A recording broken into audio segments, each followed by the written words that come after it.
తప్పు చేసి దబాయిస్తే అది నిజమవుతుందని చంద్రబాబు నాయుడు అనుకుంటే అది ఆయన భ్రమే. జనాన్ని మాయ చేసినట్టు శ్రీవారిని మోసం చేయాలంటే కుదరదన్న విషయం చంద్రబాబు నాయుడు తెలుసుకోవాలి.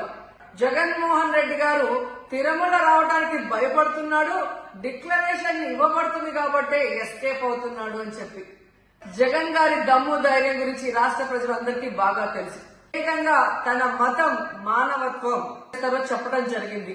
జగన్మోహన్ రెడ్డి గారు తిరుమలకు వస్తానని అనౌన్స్ చేసిన దగ్గర నుంచి బీజేపీలో కొందరు, జనసేన, తెలుగుదేశం పార్టీ ఎలా అలజడి సృష్టిస్తున్నారో అందరూ కూడా గమనిస్తున్నారు.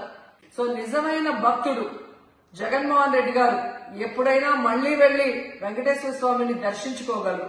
సో భగవంతుడితో పెట్టుకున్న చంద్రబాబు నాయుడు నీతో పాటు ఆడిస్తే ఆడే వాళ్ళందరికీ కూడా భగవంతుడు గట్టిగా సమాధానం చెప్తాడు.